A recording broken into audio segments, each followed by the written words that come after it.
Hello students. आज की हमारी इस वीडियो का टॉपिक है क्लास 10th सीबीएसई साइंस का बायो का पहला चैप्टर लाइफ प्रोसेसेस। चैप्टर काफ़ी इम्पोर्टेंट है। ये इसका पार्ट 1 है और मैं धीरे धीरे इसके आगे के पार्ट भी अपलोड करता जाऊंगा, तो आप हमारे साथ बिल्कुल बने रहिए, चैनल को सब्सक्राइब कीजिए। तो चलिए वीडियो को शुरू करते हैं नेक्स्ट पेज से। इस चैप्टर में हम ये सभी टॉपिक्स को कवर करेंगे, जिसके अंदर पहला आता है introduction of life processes, second होगा nutrition, then mode of nutrition की बात करेंगे हम, फिर autotrophic nutrition, then photosynthesis and then stomata. ये सारे टॉपिक्स को हम इस वीडियो में कवर अप करेंगे। तो चलिए आगे देखते हैं। तो पहले बात करते हैं इसके इंट्रोडक्शन की, कि एक्चुअल में लाइफ प्रोसेसेस होती क्या है, लाइफ प्रोसेस क्या होता है, इसको हम किस तरीके से डिफाइन कर सकते हैं। तो देखिए, all the processes which keep the living organisms live and perform the function of body maintenance are called life processes। तो स्टूडेंट्स, वो सभी प्रोसेसेस जो किसी भी लिविंग बीइंग्स के अंदर होती है और उस लिविंग बीइंग को लाइव स्टेट में बनाए रखने का काम करती है और उसके सारे बॉडी फंक्शंस परफॉर्म करती है और उसको मेंटेन करती है, उसको क्या कहा जाता है, लाइफ प्रोसेसेस। ये हो गई इसकी डेफिनेशन। अब जितने भी लिविंग बीइंग्स हैं वो कुछ ना कुछ स्पेशल लाइफ प्रोसेसेस करते हैं। उनमें से कुछ के एग्जांपल हैं न्यूट्रिशन सबसे पहला, फिर आता है रेस्पिरेशन, फिर आता है सर्कुलेशन एंड फिर आता है एक्सक्रीशन। ये कुछ इम्पोर्टेंट लाइफ प्रोसेसेस हैं जिनके बारे में हम आगे डिटेल में स्टडी करेंगे। तो पहला लाइफ प्रोसेस है न्यूट्रिशन। देखिए, न्यूट्रिशन लाइफ प्रोसेस है फर्स्ट, इसके बारे में समझते हैं ये क्या होता है। Nutrition is the process in which an organism takes in food, utilizes it to get energy for growth, repair and maintenance etc. and excretes the waste material from the body। तो न्यूट्रिशन एक वो process होता है जिसमें कोई भी living organism food को अपनी बॉडी में इंटेक करता है, उसका यूटिलाइज करता है एनर्जी बनाने में, बॉडी की ग्रोथ में, रिपेयरिंग में एंड बॉडी को मेंटेन करने में। और उसके अलावा जो भी अनडाइजेस्टेड फूड पार्ट होता है उसको एक्सक्रीट कर दिया जाता है, बॉडी से बाहर निकल दिया जाता है। इस सभी कंप्लीट प्रोसेस को कहा जाता है न्यूट्रिशन। ठीक है स्टूडेंट्स, ये न्यूट्रिशन की डेफिनेशन है। आई होप समझ में आ गई होगी आपको। चलिए आगे देखते हैं अब मोड ऑफ न्यूट्रिशन, यानी types of nutrition. Basically there are two types of nutrition, दो टाइप के न्यूट्रिशन होते हैं। फर्स्ट न्यूट्रिशन है autotrophic nutrition and the second है हेट्रोट्रोफिक न्यूट्रिशन। तो चलिए पहले बात करते हैं ऑटोट्रोफिक न्यूट्रिशन की। जैसा कि इसके नाम से ही पता चल रहा है ऑटोट्रोफिक, देखिए इसमें दो वर्ड्स कंबाइन है, ऑटो एंड ट्रोफोज। इन दोनों के मीनिंग देखिए क्या क्या है। ऑटो का मीन्स होता है सेल्फ एंड ट्रोफोज मीन्स होता है नरिशमेंट। ऑटो मीन्स सेल्फ, या मतलब कि हिंदी में समझे तो अपने आप ही। आपने ऑटोमेटिक वर्ड सुना होगा, कोई भी चीज़ जब अपने आप होती है तो उसको ऑटो वर्ड उसके अंदर लगाया जाता है। तो ऑटो मीन्स होता है सेल्फ एंड ट्रोफोज मीन्स होता है नरिशमेंट। तो मतलब ऐसा मोड ऑफ न्यूट्रिशन जिसके अंदर कोई ऑर्गेनिज्म अपना फूड खुद से बनाता है या खुद से अपने आप को नरिश करता है, खुद से पोषण देता है खुद को, उस मोड ऑफ न्यूट्रिशन को क्या कहा जाता है, ऑटोट्रोफिक न्यूट्रिशन। तो चलिए इसके आगे डेफिनेशन देखते हैं इसकी। It is the mode of nutrition in which an organism prepares its own food by the process of photosynthesis। तो इसमें जो फूड बनता है वो फोटोसिंथेसिस की प्रोसेस से बनता है। और इसके एग्जांपल हो जाएंगे ग्रीन प्लांट्स। ग्रीन प्लांट्स ही क्यों, बिकॉज ग्रीन प्लांट्स में क्लोरोफिल पिगमेंट होता है जो लाइट एनर्जी को ट्रैप करता है, जिसकी वजह से फोटोसिंथेसिस की परफॉर्म कंप्लीट होती है।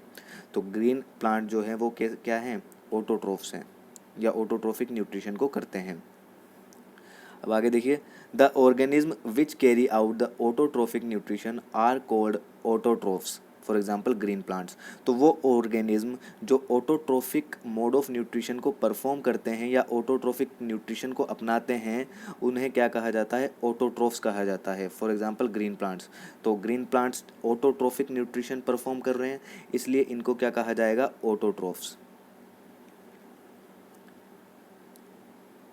आगे देखिए, autotrophs use simple inorganic materials and convert it into complex high energy molecules. अब जो ऑटोट्रोफ्स है वो क्या करते हैं, फोटोसिंथेसिस की प्रोसेस में कुछ सिंपल एंड इनऑर्गेनिक मटेरियल्स को यूज़ करते हैं और उनको कन्वर्ट करके हाई कॉम्प्लेक्स एनर्जी वाले मॉलिक्यूल्स को बनाते हैं, जैसे कि कार्बोहाइड्रेट। आप लोगों ने सुना होगा फोटोसिंथेसिस में ग्लूकोज जो प्रोडक्ट बनता है वो एक टाइप का कार्बोहाइड्रेट है। सिंपल सब्सटेंस वहाँ पे कार्बन डाइऑक्साइड होते हैं और वाटर होता है, इनको कंबाइन करके कॉम्प्लेक्स मॉलिक्यूल बनाया जाता है जिसको कहा जाता है कार्बोहाइड्रेट। वो आगे डिटेल में समझेंगे इसको। आगे देखिए, फोटोसिंथेसिस की definition. Photosynthesis is the process in which green plants prepare their food with the help of carbon dioxide and water in the presence of sunlight and chlorophyll. तो फोटोसिंथेसिस एक ऐसी प्रोसेस है जिसके अंदर ग्रीन प्लांट्स, याद रखिए green plants अपना food खुद से प्रिपेयर करते हैं। किसकी हेल्प से? कार्बन डाइऑक्साइड की हेल्प से और वाटर की हेल्प से। और किस किस के प्रेजेंस में? सनलाइट एंड क्लोरोफिल की प्रेजेंस में। तो देखिए यहाँ पे चार जो फैक्टर्स हैं वो इंपॉर्टेंट हैं। कौन कौन?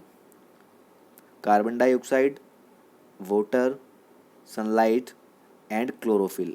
ये चार एसेंशियल फैक्टर्स है, इसके बिना चारों में से अगर कोई भी एक कम हुआ तो फोटोसिंथेसिस की प्रोसेस नहीं होगी। अब इसकी आगे इक्वेशन देखते हैं, किस तरीके से हम इक्वेशन को एक्सप्लेन कर सकते हैं। तो देखिए इसमें carbon dioxide plus water gives in the presence of light, और क्लोरोफिल भी होता है इसकी प्रेजेंस में। दोनों की प्रेजेंस में क्या बनता है? शुगर, जिसका फॉर्मूला है C6H12O6। ये इसको आप कार्बोहाइड्रेट भी लिख सकते हैं, शुगर कार्बोहाइड्रेट है ये। और ग्लूकोज उसके बाद में बनता है ऑक्सीजन, जिसको हम इनहेल कर लेते हैं, हमारे ऑक्सीजन यूज़ में आ जाती है ब्रीदिंग में। तो कार्बन डाइऑक्साइड प्लस वाटर मिलके क्या बनाएंगे? शुगर, जो कि कार्बोहाइड्रेट है, एंड ऑक्सीजन।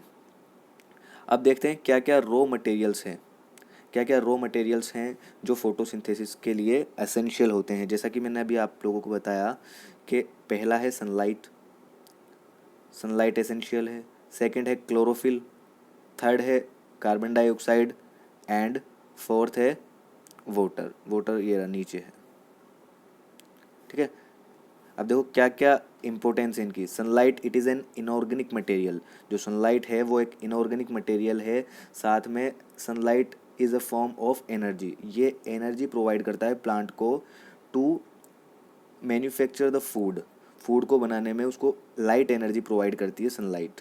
सेकेंड बात करते हैं क्लोरोफिल की।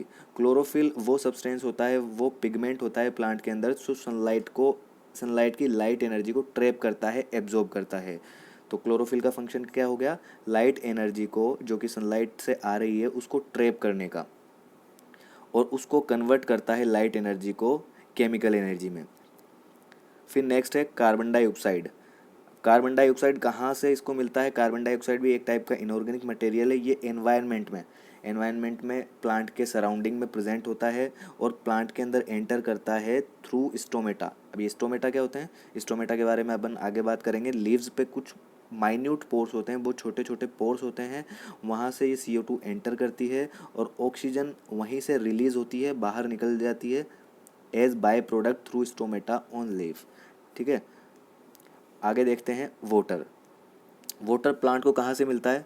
वाटर प्लांट को इनऑर्गेनिक फॉर्म में कुछ मिनरल्स के साथ में रूट से एब्जॉर्ब किया जाता है, जो कि सोइल में प्रेजेंट होता है। तो water plus dissolved minerals like nitrogen, phosphorus etcetera are taken up by the roots of the soil. तो आई होप आप लोग समझ गए होंगे। 4 एसेंशियल मटेरियल्स हैं, जिसमें पहला सनलाइट है जो लाइट एनर्जी प्रोवाइड करेगा। क्लोरोफिल है, क्लोरोफिल एक टाइप का पिगमेंट है जो लीव्स के अंदर प्रेजेंट होता है, और क्या फंक्शन है इसका? लाइट एनर्जी को ट्रैप करके केमिकल एनर्जी में कन्वर्ट करना। नेक्स्ट है CO2। CO2 एक इनऑर्गेनिक मटेरियल है, वो एंटर करता है स्टोमेटा के थ्रू लीव्स में। नेक्स्ट है वाटर। वाटर सोइल में प्रेजेंट होता है और सोइल में वाटर प्लस डिजॉल्व्ड मिनरल जो कि नाइट्रोजन, फॉस्फोरस, इन सभी के साथ में रूट से एब्जॉर्ब होता है प्लांट के डिफरेंट पार्ट्स तक। चलिए अब बात करते हैं साइट ऑफ फोटोसिंथेसिस की, कि कौन सी साइट होती है, कहाँ पे फोटोसिंथेसिस की जो प्रोसेस है ये परफॉर्म होती है। तो देखिए, some cells contain green coloured cell organelle called chloroplast which contains chlorophyll. देखिए, ये लीव्स का एक छोटा सा पार्ट है, इसका क्रॉस सेक्शन यहाँ पे दिखाया हुआ है, जिसमें कुछ ये एपिडर्मिस होती है ऊपर के पार्ट में, लोअर एपिडर्मिस होती है लीव के नीचे वाले पार्ट में, और यहाँ पे कुछ ये मीज़ोफिल सेल्स होती है, मीज़ोफिल सेल्स, ये मीज़ोफिल सेल्स होती है। इन मीज़ोफिल सेल्स के अंदर एक क्लोरोप्लास्ट नाम का सेल ऑर्गेनल प्रेजेंट होता है। इन सेल ऑर्गेनल के अंदर एक पिगमेंट होता है जिसको कहा जाता है क्लोरोफिल। तो ये साइट है कहाँ पे, लीफ के अंदर, और लीफ के अंदर भी कौन सी सेल्स में, मीज़ोफिल सेल्स में, और मीज़ोफिल सेल के अंदर सेल ऑर्गेनल है क्लोरोप्लास्ट, उस क्लोरोप्लास्ट के अंदर क्लोरोफिल प्रेजेंट होता है। तो वहाँ पे एक्चुअली क्लोरोप्लास्ट के अंदर ही ये फंक्शन परफॉर्म होता है फोटोसिंथेसिस का। बट इसके अंदर इम्पोर्टेंट कौन है, एसेंशियल कौन है, क्लोरोफिल। क्योंकि क्लोरोफिल क्या करेगा, लाइट एनर्जी को ट्रैप करेगा जो सनलाइट से आ रही है, और उसको कन्वर्ट करेगा किस में, केमिकल एनर्जी में। और ये एनर्जी सफिशिएंट होगी कार्बन डाइऑक्साइड और वाटर को मिला करके ग्लूकोज बनाने में। चलिए आगे देखते हैं मेन इवेंट्स ऑफ फोटोसिंथेसिस। अब कौन कौन से मेन इवेंट्स है, क्या क्या इवेंट्स हो रहे हैं फोटोसिंथेसिस की प्रोसेस में। तो देखिए, सबसे पहले जो स्टेप होता है वो होता है absorption of light energy by chlorophyll. जो सनलाइट से लाइट एनर्जी आई थी उसको एब्जॉर्ब करेगा कौन, क्लोरोफिल। ठीक है, फर्स्ट स्टेप है सनलाइट की लाइट एनर्जी को ट्रैप करना by chlorophyll. Then conversion of light energy into chemical energy. अब जो लाइट एनर्जी का एब्जॉर्प्शन हुआ था क्लोरोफिल ने किया, अब वो क्लोरोफिल इसको कन्वर्ट करके केमिकल एनर्जी में कन्वर्ट कर देगा, plus splitting of water into hydrogen and oxygen. अब आप लोगों को पता है वाटर का जो फॉर्मूला है क्या है, H2O होता है। तो क्लोरोफिल जो है वो क्लोरोफिल लाइट एनर्जी को कन्वर्ट किया, उसने लाइट एनर्जी को केमिकल एनर्जी में कन्वर्ट कर दिया। कन्वर्ट करने के बाद में अब उसका एक और फंक्शन होता है क्या, H2O को H+O मतलब हाइड्रोजन प्लस ऑक्सीजन में ब्रेक करना। ओके, देन नेक्स्ट स्टेप है इसकी reduction of carbon dioxide to carbohydrates. अब कार्बोहाइड्रेट का रिडक्शन होगा। आपको पता है रिडक्शन क्या होता है, हाइड्रोजन का एडिशन। तो CO2 में हाइड्रोजन नहीं है, बट ग्लूकोज में हमने फॉर्मूला देखा था C6H12O6 था, तो वहाँ पे हाइड्रोजन प्रेजेंट है। तो इस CO2 में जब हाइड्रोजन कंबाइन होगा तो इस CO2 का रिडक्शन हो जाएगा। तो थर्ड स्टेप है रिडक्शन। एक बार वापस से रिपीट कर लेते हैं। फर्स्ट स्टेप फोटोसिंथेसिस की है absorption of light energy by chlorophyll. Second step है conversion of light energy into chemical energy, plus splitting और breaking of water into hydrogen and oxygen. ये सेकंड स्टेप हो गई। थर्ड स्टेप है reduction of carbon dioxide to carbohydrates. I hope आप लोगों को समझ आ रहा होगा। नेक्स्ट पॉइंट है हमारा स्टोमेटा। तो स्टोमेटा देखिए क्या है, stomata are tiny pores present on the surface of leaf. तो लीफ की सरफेस पे बहुत माइन्यूट, बहुत बारीक बारीक टाइनी पोर्स प्रेजेंट होते हैं जिनको कहा जाता है stomata. Stomata are the tiny pores present on the leaf of the leaves. देखिए इनकी स्ट्रक्चर कैसी होती है, किडनी शेप की। देखिए किडनी की जैसी शेप है इनकी, किडनी शेप की होती है।